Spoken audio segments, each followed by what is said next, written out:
آج ہمارے لوگ کہتے ہیں یار انویسٹمنٹ کرنی چاہیے موقع پر ہیں، پیسے لگانے چاہیے صحیح آئٹم پر، جدھر نفع ملے چھوڑنا نہیں چاہیے، صحیح ڈیسیشن لوگے تو جناب نفع ملے گا۔ اللہ اکبر، خدا کی قسم، دنیا بھر کے مالداروں کی دولت ایک طرف اور صدیق اکبر رضی اللہ تعالیٰ عنہ کا ڈیسیشن ایک طرف، آپ جاتے امیہ بن خلف کے پاس، بولتے اس غلام کی کیا قیمت لوگے ہیں؟ یہ غلام مجھے دے دو، بہت مارتا تھا نا، یہ بتاؤ یہ غلام کتنے کا مجھے دو گے؟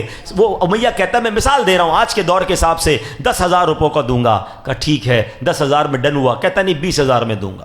کہ 20,000 میں ڈن ہے؟ کہتا نہیں 30,000 میں دوں گا۔ یعنی اس زمانے کا جو کرنسی تھی، امیہ ریٹ بڑھاتا گیا، آپ اوکے کرتے گئے، امیہ پھر سودے سے پھر جاتا، پھر ریٹ بڑھاتا۔ اس زمانے میں مثال کے طور پہ اگر غلام کی قیمت 10,000 تھی، حضرت ابوبکر سے اس نے 1,00,000 روپے طلب کیے، بہت مہنگی رقم بڑھا دی۔ حضرت ابوبکر صدیق نے کہا مجھے منظور ہے، اب ڈیل ہو گئی۔ امیہ پتہ ہے کیا کہتا ہے؟ کہتا ہے اے ابو بکر، تمہارے تو میں نے بزنس کے بڑے چرچے سنے ہیں، تم تو بڑے بڑے ماہر بزنس مین ہو، اتنا مہنگا غلام تم نے خرید لیا؟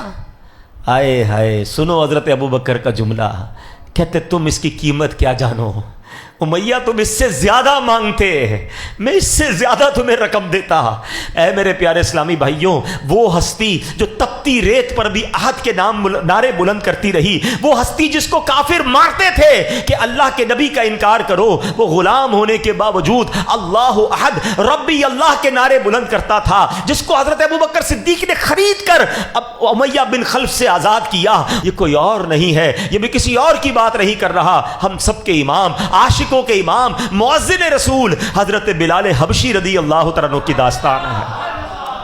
اللہ اکبر، یہ وہ لوگ تھے جو ایمان لانے کی جنہوں نے قیمت دی ہے۔ ٹرائی ٹو انڈرسٹینڈ، سمجھو۔ یا میرے بچوں جو نوجوان بیٹھے ہو نا، ہمیں تو پتہ ہی نہیں ایمان کیسے لایا جاتا ہے۔ میں اور آپ اللہ کا جتنا شکر ادا کرے کم ہے کہ ہم مسلمان گھرانے میں پیدا ہوئے، ہمارے ماں باپ مسلمان، ہماری اور آپ کے کانوں نے پہلی آواز جو سنی ہے وہ اللہ اکبر سنی ہے۔ اور ایک وہ لوگ تھے جب اللہ اکبر کہتے تھے تو مارتے تھے، نماز پڑھتے تھے تو مارتے تھے، کعبہ سامنے تھا طواف کرنے پر مارتے تھے، لہو لہان کر دیتے تھے۔